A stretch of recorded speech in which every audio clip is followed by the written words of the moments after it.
मी या व्हिडिओमध्ये नागपंचमीच्या मुहूर्तावर एक उखाणा बोलला आहे, सो व्हिडिओ शेवटपर्यंत नक्की बघा। नमस्कार। माझी नागपंचमीची सुरुवात मेहंदी काढून झाली। मराठी सण म्हणजे आपण नेहमी मेहंदी काढतो कारण ते शुभ असतं।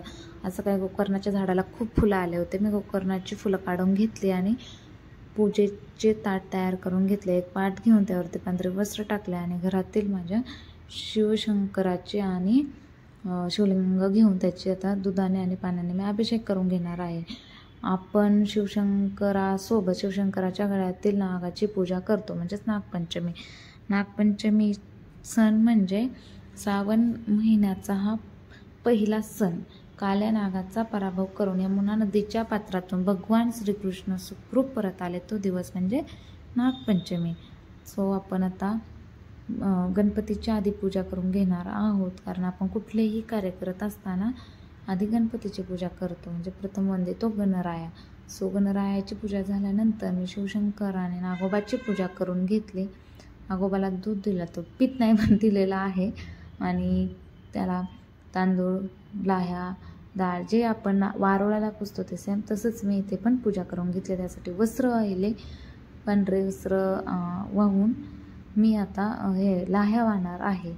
लाह्या म्हणजे त्या ज्वारीच्या लाह्या आहेत पांढऱ्या, सो त्याचा नागपंचमीला मान असतो। त्या लाह्या घेऊन गावाकडे बायका ओवसतात, तसंच मी इथेही देवाला वाहिलेले आहेत आणि शेंगदाणे, साखर आणि लाह्यांचा मी नैवेद्य दाखवला। त्यानंतर महादेवाला प्रिय असणारं फूल म्हणजे गोकर्ण, गोकर्णाची फुलं मी वाहिली देवाला। सो देवाला फुलं म्हणजे शंकराला फुलं वाहिली आणि देवाकडे प्रार्थना केली। आता मी नागनरसोबा चिकटवलेला आहे। नागनरसोबाला मी ते पांढरे वस्त्र आणि लाह्यांची माळ घातलेली आहे। त्यानंतर मी रांगोळी काढून दिवा, अगरबत्ती, धूप लावली आणि देवाला नमस्कार केला। आता मला बनवायचा होता स्वयंपाक, सो मी आज नैवेद्य आणि पुरणपोळीचा मी व्हिडिओ तयार केलेला आहे, तर माझा शॉर्ट्स व्हिडिओ तुम्ही नक्की बघा। पुरणपोळी कशी बनवायची मी व्हिडिओ केलेला आहे। सो आता मी संध्याकाळी रेडी झाले, छान साडी वगैरे घातली आणि ह्यांचीच वाट पाहत होते। हे आल्यानंतर आम्ही परत पूजा केली।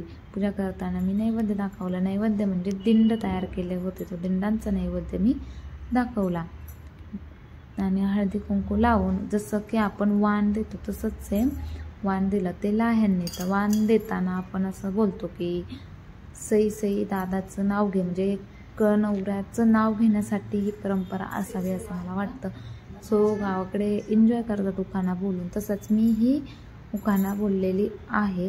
तो उखाणा म्हणजे म्हणजे आपल्या नवऱ्यासाठीचा उखाणा असतो। उखाणा म्हणजे वसंत ऋतूच्या आगमनी कोकिळा गाई गोड गाणी, नागपंचमीच्या शुभ दिनी सुख समृद्धी मिळून येईल श्रावांच्या जीवनी।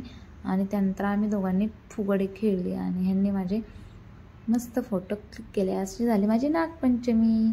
Thank you so much.